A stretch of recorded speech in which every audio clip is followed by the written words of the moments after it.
In our day-to-day life, we often come across situations where we need to compare quantities. For example, comparing heights, comparing marks of students, comparing the speed, comparing the growth of population.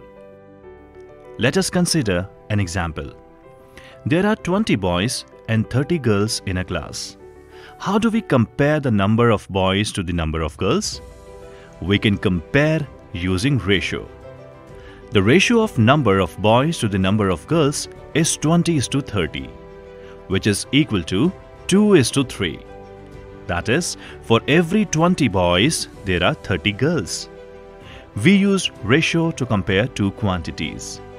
Let us consider another situation.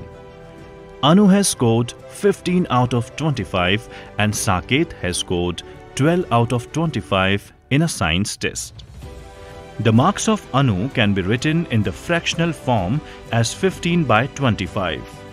The marks of Saket can be written in the fractional form as 12 by 25. Here we see that maximum marks is equal in both. Hence, by comparing the fractions, we see that Anu has scored better in the science test. Let us take another situation. Anu has scored 35 out of 50 in Math Test 1 and she has scored 34 out of 40 in Math Test 2. The scores of Anu in Test 1 and Test 2 can be written in the fractional form as 35 by 50 and 34 by 40. Since Anu scored 35 marks in Test 1, we cannot decide the test in which Anu has done better just by comparing the total marks obtained, because the maximum marks out of which she got the marks are not the same. How do we compare the score to decide in which test has Anu performed better? Since the maximum marks are different, it is difficult to compare marks using fraction and say in which test she has performed better.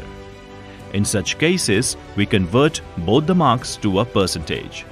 That is, we find out what part of 100 is 35 out of 50 and what part of 100 is 34 out of 40.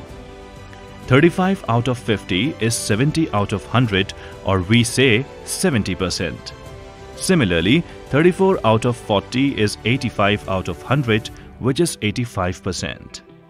By comparing the percentage of marks, we see that Anu has done better in Test 2. Where do we use percentage? Percentages are used widely in our day-to-day life. Exam marks are converted in percentages for better understanding. Profit and loss are always given as percentage. Interest in banks are always given as percentage. Discount in shops during sale is always given as percentage. Let us conclude. So what have we discussed so far? We can compare two or more quantities in different ways. It becomes easier to compare quantities when the quantities are in the form of percentage. We will learn more about comparing different quantities using percentage in this chapter.